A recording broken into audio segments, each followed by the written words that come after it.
episode of the Life and Recovery podcast. My name is Mark. And Hi. Hi. that squeaking voice is Elise. And our guest today is... Gil. What's your name, Gil? My name's Gil. He's Gil. Okay. So, as always, this is just a free-flowing conversation about how do you live life in recovery based on whatever the individual contributors have going on in their life in that moment. We're just speaking from our own perspectives and trying to figure out how to live things differently. And what I realized is most of us think that we're alone in most of the situations that we're going through, but the reality is we're rarely ever alone, or at least as much as we think we are. So that's what we're trying to do. And once again, if you find this conversation valuable to you, it's probably valuable to somebody else. So please share it with other people. If you go to Choice Recovery Path on YouTube, you can find said videos and others like it. Blah, blah, blah. That's enough of all that. So anyway, what's going on with you, Gil? How's life? Life is great. Life is great? Yeah. It seemed a little sarcastic. You know, life is eventful no matter what. But lately, just dealing with a lot. What's a lot? A lot for me right now is this last weekend my best friend passed away, or should I say we found out he passed away. Okay. So dealing with that turn of events. Also dealing with the fact that in a couple weeks I will be turning myself in. Because the last 4 years I've been on pretrial, and I finally got sentenced in September. So I'm going to be serving...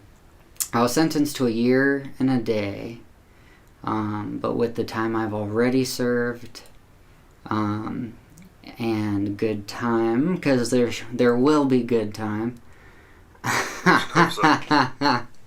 There will be good time. I sure hope so. I will be serving 9 months is the goal. Okay. Instead of 1 year and a day. Okay. So. What else? Not that you need more with that, by the way, but anything else going on in life? Yeah. Being the father to 2 kids, having a wife, and then my community of recovery, dealing with daily recovery. There's always more. So dealing with all that, working a program. Yeah, so it's a lot. I mean, for one, I'm sorry about the person you lost recently. You keep thinking it'll get easier in recovery when you lose people to this, to this disease and this and the lifestyle that people live, but it just doesn't. It just sucks no matter how you do it. And then the other side is, so I know you, but everybody else here who might not, so basically you're dealing with the ramifications of the life you were once living before. Is that accurate? That's... Without getting into the nuanced details of it, but basically does this have to do with your pre-recovery life? So are you talking about when that comes to incarceration? Or... Yeah, when you...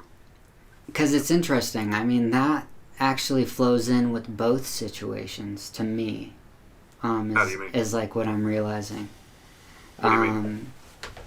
So what I'm realizing in that situation is because I've had a lot of time to reflect.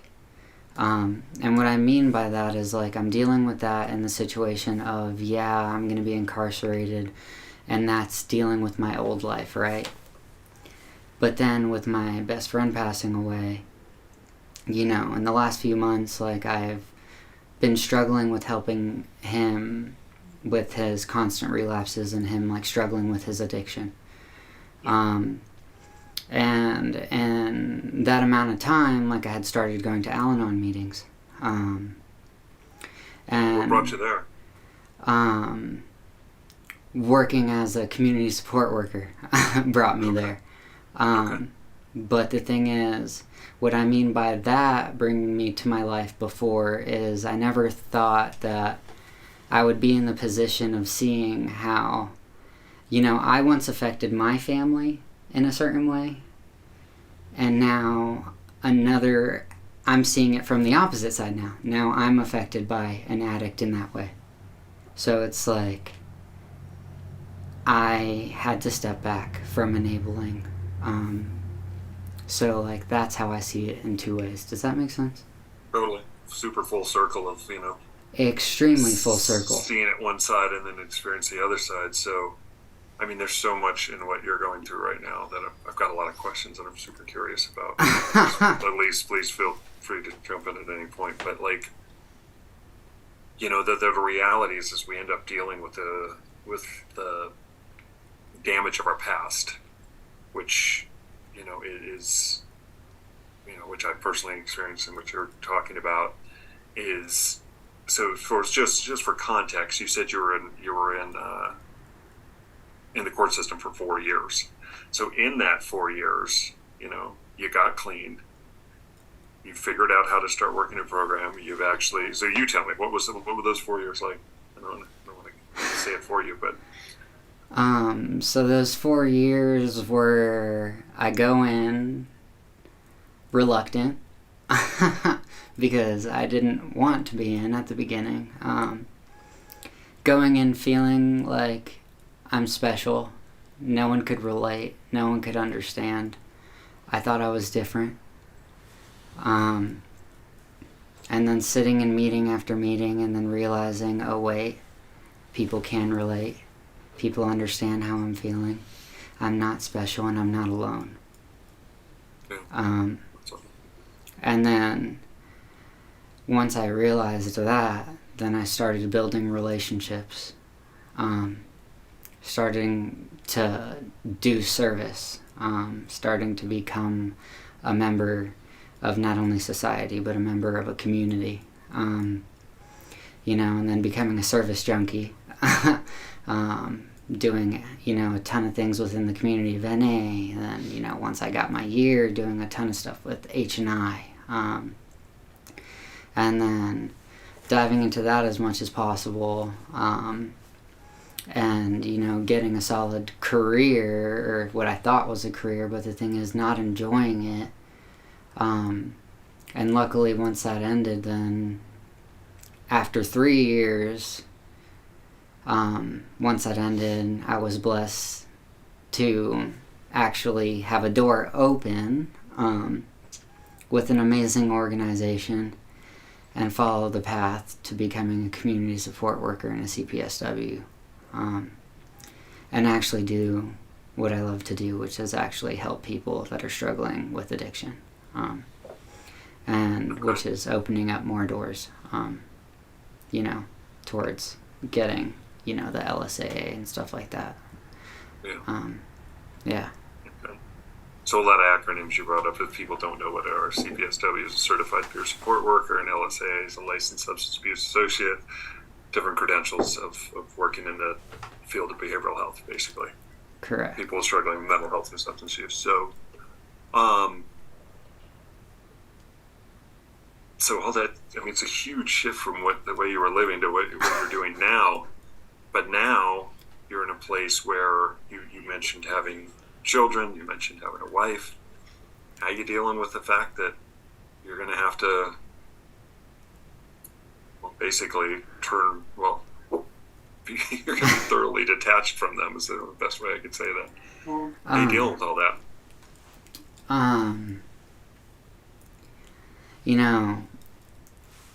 Thank God I've had time. And if this was early recovery, I feel like it would have been a lot more stressful. I never understood the whole thing about like his will, because it was always my will and I always had to have control over everything. My biggest thing. You said his. Who are you referring to? My higher power. Okay. Yeah. My biggest thing and like my biggest struggle that I've had to like deal with like this last month was I abandoned my son at a young age. And what I mean by that is I chose drugs over my son at a young age. And I finally got my son back through these last 4 years of getting clean. And when I mean I got him back, it's not like I got him back. I mean, I get him twice a month, 7 hours a day. So, I mean, I get my son for 14 hours a month. So, after 4 years, it's not like I got him back a crazy amount. But the thing is, I got my son back, and that's all I care about. So... Super important what you just said, by the way. What? It's super important what you just said, by the way, because you didn't, it's not exactly what you wanted, but you are getting him back. Absolutely. So, me getting him back, because that's all I care about, and then me now getting the result in September that I'm going to be incarcerated, I had to tell him. Which was probably one of the hardest conversations I've had in the last 4 years. Because telling a 7-year-old and having to communicate with him, hey, Dad's leaving again. When he was 3 years old, I didn't realize that a 3-year-old could talk as much as they could. When I got him back into my life, and I was able to get visits with him, one of the first questions he had asked me was, do you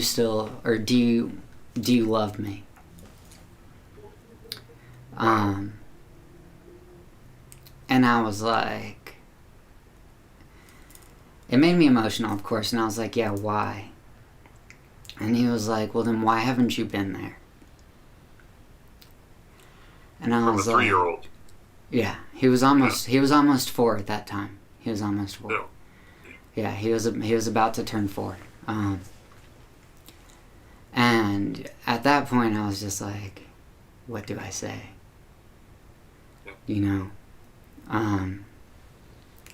And that's like when I realized, because like at that point in my life, it's like I was like just like, it's like I was just coming back. I was in early recovery, and I was just like thinking like just trying to buy my son's presence, or like buy my son's like love. And I'm starting to realize like my son doesn't want presents, he wants my presence. And now like 4 years later, I have to tell my son, and me remembering that conversation, I have to tell my son, hey, Dad's leaving again. And like I had just started counseling with my son because he's been having panic attacks. He got his dad's anxiety. And I had to tell my son, hey, Dad's leaving again. But I had to communicate this with him, and I had to be honest with him, because the thing is, like, I don't want him thinking I'm abandoning him. I want him understanding, hey, Dad's leaving, but I don't have a choice, and Dad's coming back. How did it go? The $1 million question, how was that received by what is now a 7-year-old? Completely heartbreaking. But the thing is, like, through these counseling sessions, it's built this relationship that I thought I would never have with his mom. My relationship with her was completely torn through the damage that I did to her in active addiction. But my relationship with her has gotten a lot stronger through these last few months. She went from being like, you can only see him these 2 times a month. I'm not going to let you have sleepovers with him, like, because she was like, I don't want you doing more damage. You can see him more once you get back, was her mentality of it, because she was like, you're going to do more trauma to him the more he sees you. That was her mentality. But like now, through more communication, she's been like, okay, I want you to see him more often. So now every time I get him before I leave, she's letting me have sleepovers with him. So, like, it's actually been a lot healthier. But, like, he's, like, understanding it. You know, now he's understanding, like he does understand, like, it's out of Dad's control. You know, he hates that I have to leave. Like, he absolutely hates that I have to leave. And, like, he knows, like, every time I visit, like, he does understand, like, hey, you're leaving soon. But, like, he knows, like, hey, Dad, I'm going to be able to draw you pictures. Hey, Dad, I'm going to be able to talk to you on the phone. He knows, hey, Dad, you're not going to be in a cell because I'm not going to be in a maximum security or a high security. So, like, there's certain things that he does understand. Yeah. The things you're bringing up are super important because I think a lot of people, I mean, imagine it's either going into incarceration or a lot of people have the same experience when they just go to seek treatment. Like, daddy's or mommy's got to go away for a while. And how do you, like, what has been most important to you in that? For you as a human being, I mean, obviously there's what you do with everybody else around you, but then there's, you know, how's this affecting you as a person? You're like, wow. I mean, this is not exactly a place that people aspire to go to. To me, what I've learned throughout this is communication is so key. Yeah. Right? Like, how's this affecting me as a person is, first thing, like I said, communication is so key.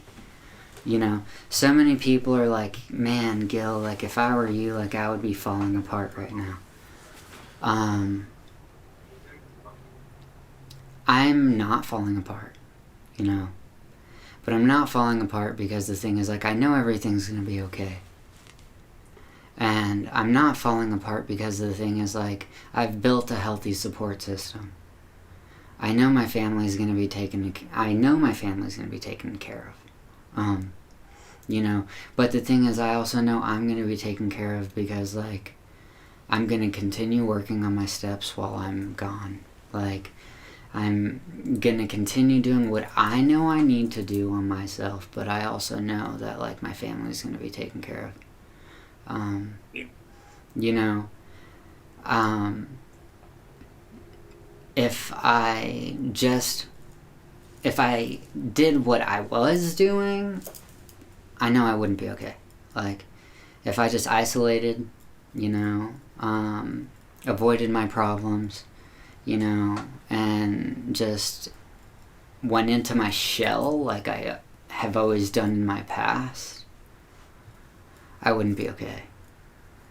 Well, you're saying you're a peer support worker, and at least please speak up. And I'm trying to bogart this whole conversation, but you know, it's like since we know each other, I'm like, you know, you're going into an environment with a head full of some amazing recovery and amazing experiences and amazing knowledge to a group of people that could use it deeply. You know, and so it's like you've been a peer support worker in your life now. It's just because the zip code's changing and the client base is changing. You have so much to offer people in an environment where there's very little recovery. Yeah.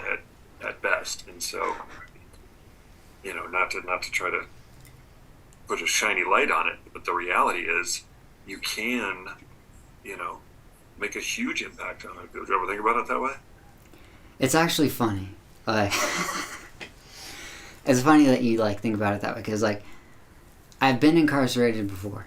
Like, you know what I mean? Like, this isn't my first time going in. I've been to multiple facilities. Like, so I've seen how it was, and the last time I was incarcerated, I didn't have any recovery.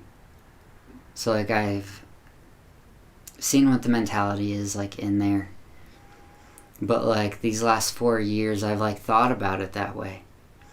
And, like, in my mind, like, these last 4 years, like, you know, it's like, for instance, I love my mom. and I love my grandma. And I love them with all my heart, but like, they had the mentality of like, God is with you and everything's gonna be okay and you're not gonna go to prison. And I love that mentality. But I have always had the mentality of like, I have faith, and like I'm open about my faith. Like, I'm very open about my faith. Like, yes, I believe in God, and like, yes, I am a Christian. Like, I respect everybody's beliefs, but the thing is, like, at the end of the day, like, I'm the type of person that, like, I look at all perspectives. And like, I'm not gonna be closed-minded, so like, I'm not gonna say I'm not going to prison. So like, I always kept both doors open. And like, I had the perspective of, yeah, there's a chance I don't go to prison and there's a chance that I do. But the thing is, like, I've always believed, because originally I went to school for pre-med. And like, I've always believed ever since that I was young that like, I've had the heart to help people. So like, I kept the mentality and like the door open of maybe I'm meant to go to prison because maybe I'm meant to help people. Yeah. So like, that's what I mean by like, I love my mom and my grandma, because I'm like, yeah, maybe I'm not gonna go to prison, but then I was like, but maybe I'm meant to go to prison. Like, because like, I'm like, at least that way, if I'm sentenced to go to prison, like, I can like at least walk into this with the positive attitude of like, maybe I'm meant to be there. Yeah. You know? I mean, it's got to be a little bit of freedom of dealing with the court system for 4 years too, to finally there's some closure to this. Oh, absolutely. You know, it's like when I was like doing my 6th step, I walked into it with so much negativity. Because I was just like, my character defects, like, I walked into it with my sponsor and I was like, I can't move past my character defects, because like, I was like, how can I move past my character defects when like, I can't even, like, I've been waiting 4 years to be sentenced. I was like, so why can I move past my character defects? I straight up told my sponsor, I was like, my sentencing's like being held like a gray cloud over my head. And you expect me to move past some character defects? You know? That's how I walked into my 6th step at first. You know? Yeah. But then like, I realized, and like, I was able to move past my 6th step, of course, but like, you know, but that's like what I was like in like early recovery, like when like I was being closed-minded about my court stuff, because I was struggling with it at one point in my life.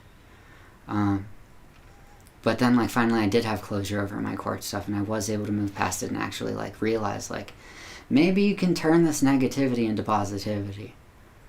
Maybe this stuff is actually going to make you stronger, rather than, you know, using it as a negative part of your life.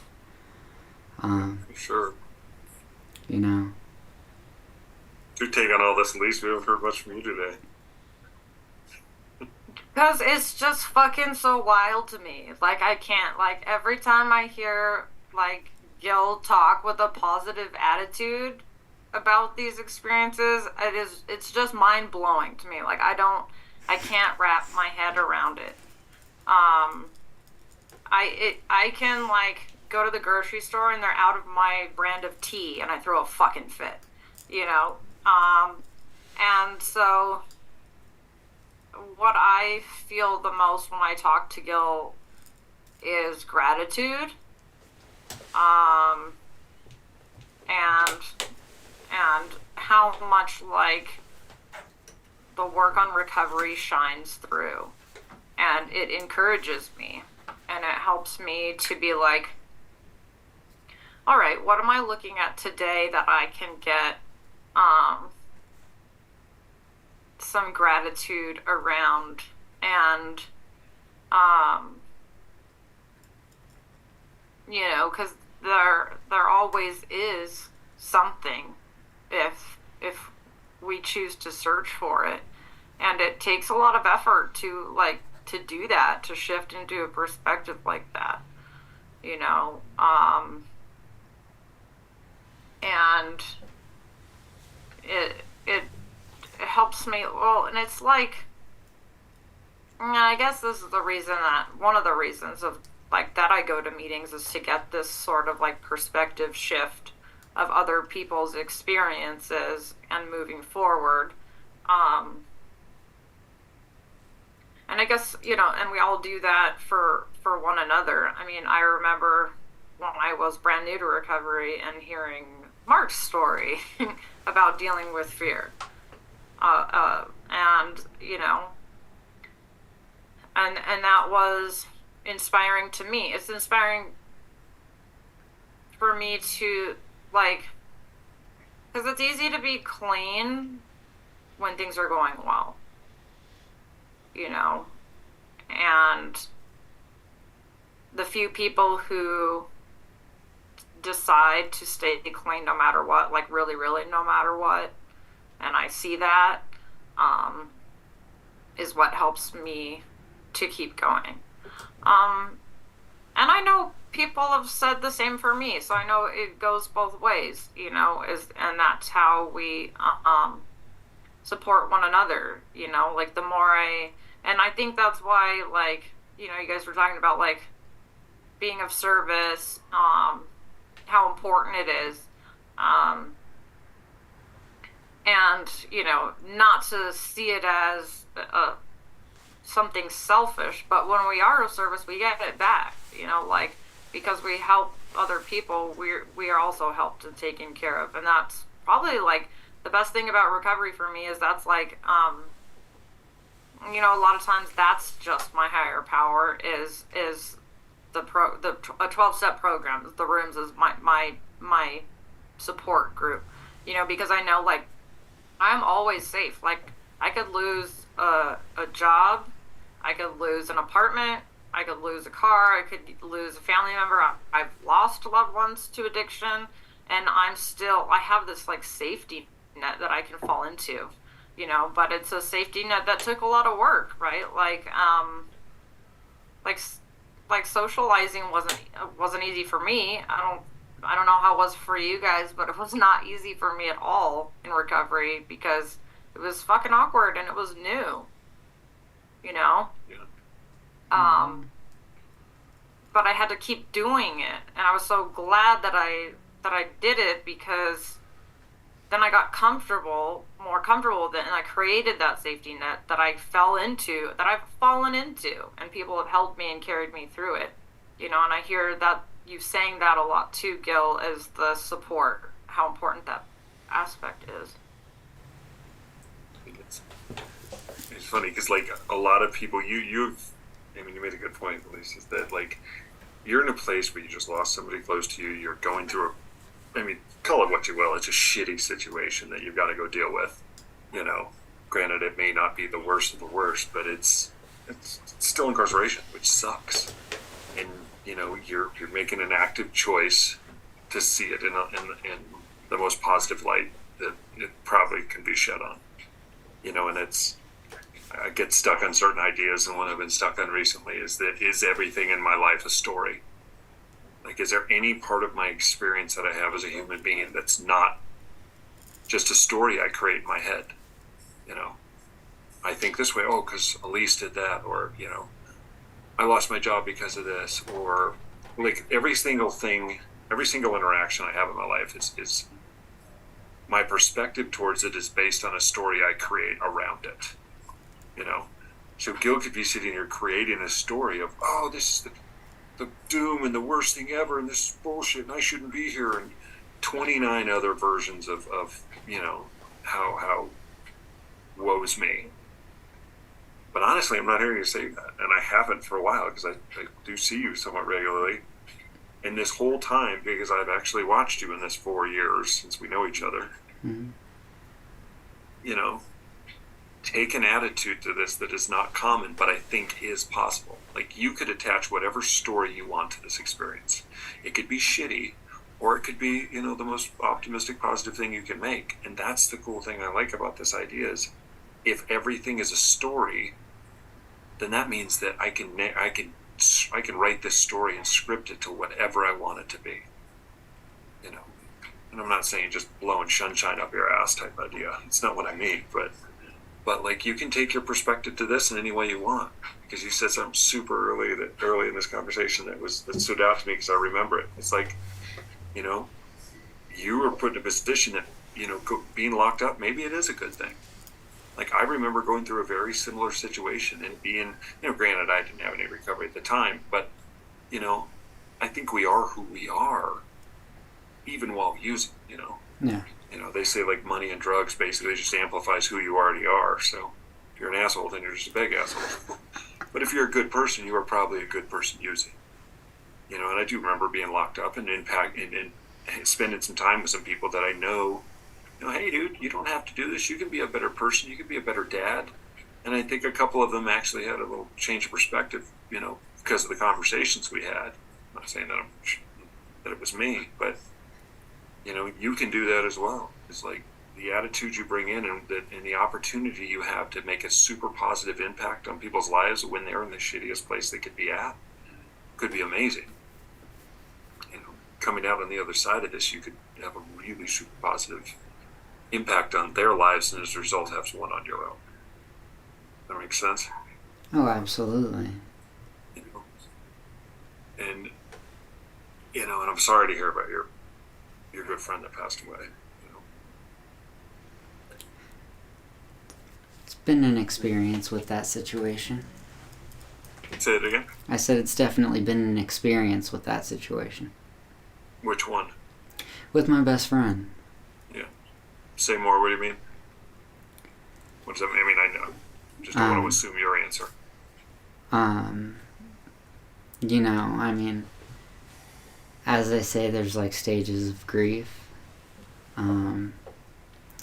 Just going through, I mean, it's only been a week and I've already felt some different stages. Yeah. You know, it's like how I told you, like, I'm getting sleepovers with my son. When I found out the news, I had just picked up my son. So I couldn't process it immediately because, like, I couldn't ruin the weekend with my son. So, like, I had to stuff my emotions. Because, of course, he doesn't understand, and my son calls him his uncle. So, like, that would have just, like, my son's dealing with way too much with me. So, like, I just kind of, like, had to, like, put that there. Like, my son saw me cry, like, and he kind of heard, like, some stuff on the phone, and I was just like, your uncle's hurt, is what I said. And, like, I just, like, stopped it right there and, like, had to, like, get, like, my stuff together and then, like, go through the whole weekend, like, without dealing with my emotions. And then, like, it hit me on Monday. But then it's, like, weird because, like, it was like a flood of emotions, but it was like, and I talked to my sponsor about this, but it was like anger and sadness at the same time. And then somebody made the comment, and they're like, I can definitely understand it's anger because he left you. And I was like, it's not anger because he left me. Actually, that's not it at all. You know, it's anger because when I met him, you know, we did IOP together. But then after that, like, when I met him, we really, like, connected because we lived in a sober living house together, but he had more clean time than me. And where the anger stemmed from was because my last conversation with him, and, like, I can talk about this now because I've cried about it a lot. My last conversation with him was an argument. And the anger is because in that argument, my last conversation was because my family offered to help him get into a sober living house and support him in that situation about a week and a half ago. And the anger came from that conversation. I had told him, he had more clean time than me when we met, and I told him that he was one of the biggest impacts on my recovery. And I told him that I wouldn't be where I am today without him. And he was just really struggling with staying clean. He couldn't get more than like a week and a half clean. Really a week clean. These last few months. And, you know, but back then, you know, he would get like 2 years clean. Then he relapsed. And then he got 2 years clean, and then he went through the situation where, in all honesty,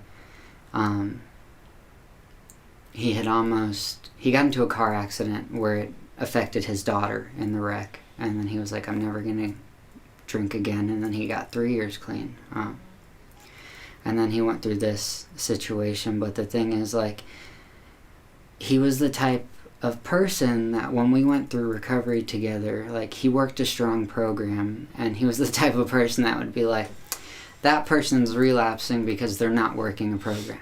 You know what I mean? So, like, my anger stemmed from he knows how to work a program. And my sadness stemmed from I miss him already. Does that make sense? Yeah. I mean, it's a big thing is like knowing how to work a program and actually doing the work are two totally different things. Exactly. So the anger was like, my last conversation was when I was talking to him, because he was clean when I talked to him last. It was right before his relapse. And because he was like talking about his life was over.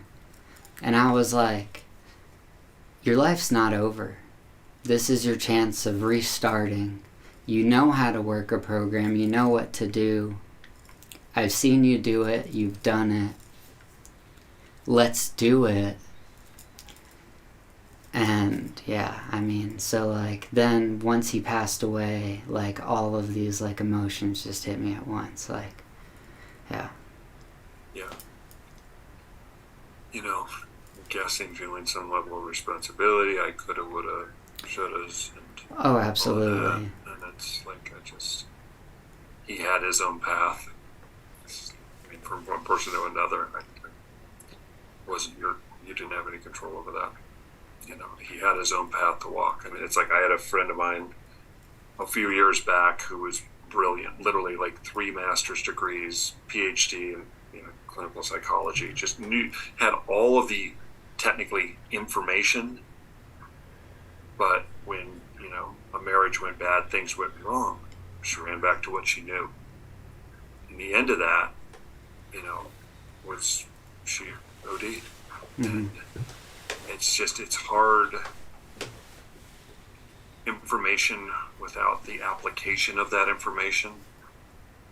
It's just noise, and it's hard. Like, I just, because it's the one thing I've tried to stay really connected to is no matter how good things get, I still got to show up. Yeah. Especially when I don't want to, or especially when things are going well, and it's a moving target. It was all the time. Like I'm losing my mom recently, and it's just like the stages of grief are super real. But it's all I've learned is how I show up in these situations, and how you're showing up, and how Elise shows up, or everybody else we know that's working on them. Your ability to show up in these in a new way is what's important. That you can be present for yourself, you can be present for your son, you can not just run to what that's the easiest solution, because that's what a lot of people do when these things happen. Lisa was saying earlier, recovery is easy when life's good, but this is when it actually matters. and I want to seriously applaud you for, keeping the mentality and the attitude that you have going into some like monumentally life-changing events, be it through the loss of a friend, be it through the situation you're coming up, and then coming into the fact that you're going to be thoroughly away from who loves you and the people that you love, and to know that there is something on the other side of this that can be an amazing opportunity. You're going to come through this. I'm really super excited to have you back when you do come back for a visit, and it's not a visit, you're actually back on this side of this side of your experience, I guess you could say, to see what it was like, and to volume 2 to this conversation, by the way, seeing what's coming. So if you're willing to do it, we'd love to have you to do that. So there will definitely be a volume 2. Yeah, which I really appreciate. So well, I really appreciate this conversation today, guys. I always try to kind of recap what we talked about. I want this to be something where that every time somebody listens to this, they have something they can take away and apply to their life today. And the things that I took away, and you can speak for yourself until I ask you both. What stood out to me was, the ability to, the way you approach your story and the experience that you're having, that you can turn this into whatever you want. But Elise, what stood out to you the most today? I think like a skill for me to practice or continue to practice of gratitude, and also like when I can't find that, to go tune in and listen to somebody else's experience to kind of refill my cup for me, give me some more juice so that I can continue to reframe my own perspective. Yeah, for sure. How about you, Gil? What stood out to you today more than anything? To me, it's positivity, perseverance, and faith. Positivity, perseverance, and faith. Right. I love that. That's great. Well, I really appreciate you guys taking the time to chat today. To anybody out there, once again, if this is something you found valuable, or this or any other conversation, you can go to Choice Recovery Path on YouTube and find this, or soon to be on any streaming platform for podcasts. But I really appreciate you guys taking the time today. And, enjoy the rest of your day. Thanks, y'all. Bye. Have a good one.